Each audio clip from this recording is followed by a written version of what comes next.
Being a tanker in the Russo-Ukrainian War means having gigantic challenges. You're heading into a slaughterhouse, he says. Even the infantry often refuses armored vehicles for the sake of safety. And a tank? That's a straight-up jackpot for the enemy. Especially a tank handed over by the Allies.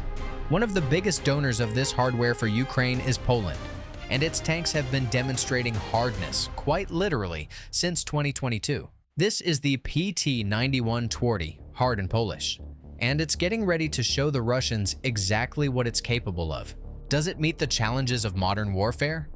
And will the PT-91 hold its ground in a fight against its Russian counterpart? Ukrainian tankers are confident in the effectiveness and indispensability of this tank. First off, it's very powerful fire support. It's got a powerful gun. It's got a wide range of shells. Second, it's the psychological factor itself, let's put it that way. Because believe me, the infantrymen feel much better, more protected. Third, this tank, well, it can really dismantle any obstacle thanks to its powerful gun. So what kind of gun is this that's capable of dismantling any obstacle? Actually, nothing fancy. It's a smoothbore gun from the Soviet era, standard for this class of tanks, since the PT-91 actually hails from the Cold War days, even though it was realized in the 90s using Western tech.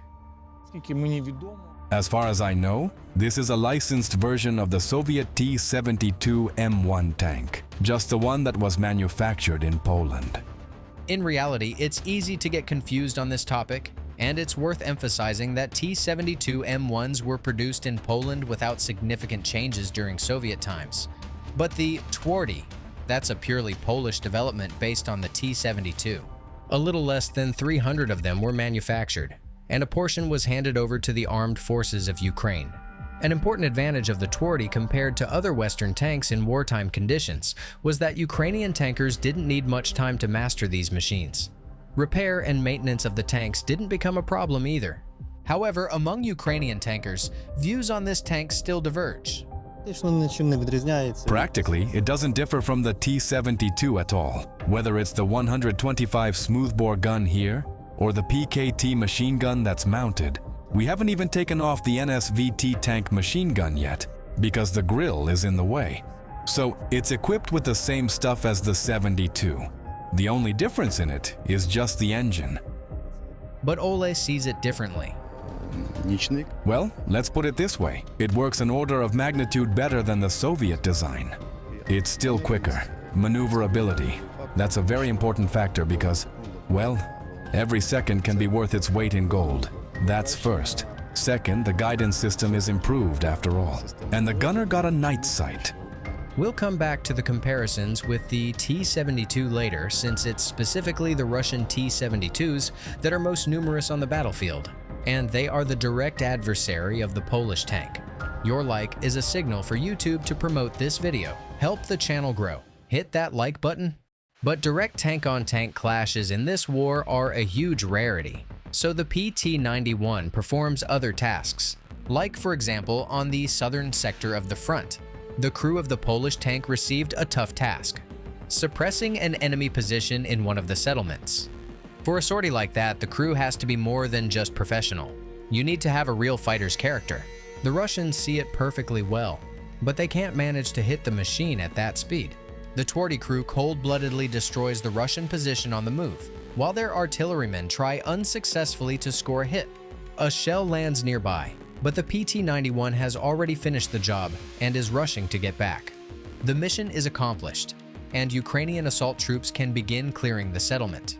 The operation went down so fast that neither the drone operators nor the operators of the ATGMs had time to get their bearings. However, there's not even much point for the Russian anti-tank teams to shoot at this tank. After all, it's got a countermeasure system in place. When a beam aimed at the tank is detected, the sensor trips and triggers the ejection of a smoke grenade. The smoke grenade makes it impossible for the laser to focus. There are sensors standing guard that see and warn the crew that some weapon is locking onto the tank. Well, doesn't matter which one, anything that has laser guidance, and it can automatically activate the smoke canisters. They contain aerosol, smoke with aerosol. Its job is to defocus the laser beam in order to reduce the probability of the machine itself getting hit. Aside from this, it's worth noting the reactive armor of this tank separately. The Poles developed this specifically for these machines. You see, it fits very tightly, and it's very easy. Small cubes. It's very easy to cover the turret with them, leaving only tiny gaps. It's better than contact, and the frontal armor withstands a hit from a tandem heat charge. Here we have two types of armor, Polish and the Soviet contact type. The operating principle is the same, but this one is more modern. It's a Polish development the Poles created as a replacement. See these gaps? If a heat shell hits here, it has a chance to burn through the side. But here there are no gaps, meaning you could only hit a gap like this by pure accident. That's for when the crew sinned in a past life. We don't know about the past life, but in this one, you should definitely hit subscribe so you don't miss new videos. However, the enemy infantry, who will have to face this tank, might have sinned even more than the crew. We work on infantry, mostly infantry. They set up meat assaults. They throw in the infantry and they climb like locusts. Well, against the infantry to scare them off a bit. A high explosive fragmentation shell. That works like a charm. It lands beautifully there. Believe me. And it's worth believing, because during the Russo-Ukrainian War, there were cases where just one tank cleared a village. Like, for example, the village of Petrivka in the Donetsk region. Here, a single PT wreaked as much havoc as a whole unit. The adversary's cover turns into nothing in a few seconds, and the enemy is left only to wait for their fate to be decided. So, true professionals of their craft are working on the Twardys. Does such character come included in the kit with the tank? Actually, a lot depends on the training process. And where is it better to learn how to use a Polish tank than in Poland? In Poland, we were there for 40 days, I think.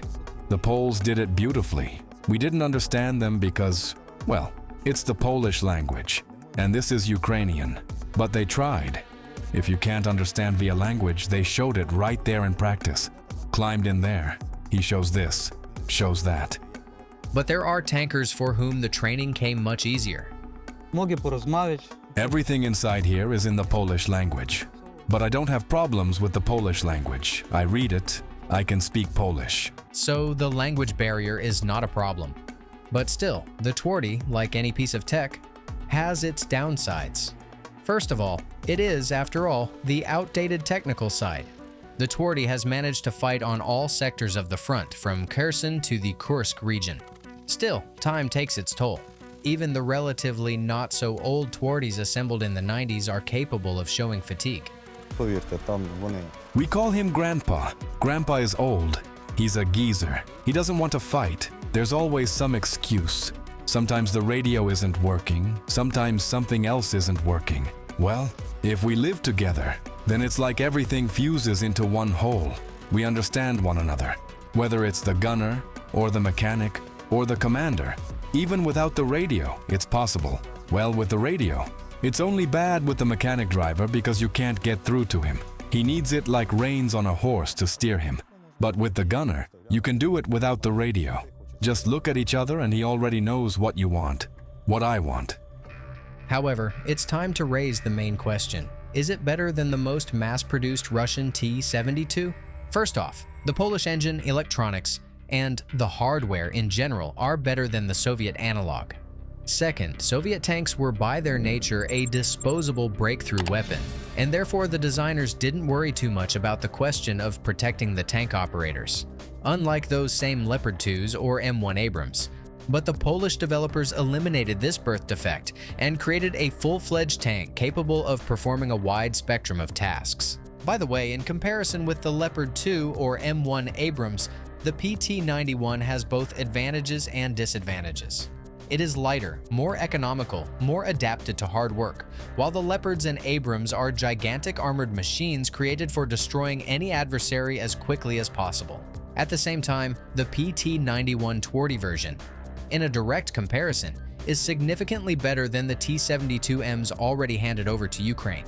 If you go out head-to-head, a T-72 against a Twardy, the Twardy has a much greater chance of survival and victory in the duel. Overall, the Twardy is an excellent tank that appeared in the AFU very much on time. The tasks facing tank troops in modern war are performed by the PT-91 excellently, despite some outdated technical elements. Compared to Russian analogs, this tank is a head tosser in the food chain. All in all, the technical side understandable to Ukrainians, the large number of handed-over tanks, and the simplicity of repair make this tank an integral part of the Ukrainian army. Дякуємо полякам, що дали нам такого цолка. Thank you for every comment, and we await your wishes regarding future videos. We read everything. By the way, pay attention to our playlists, where we might have already covered a topic that interests you. Stay safe.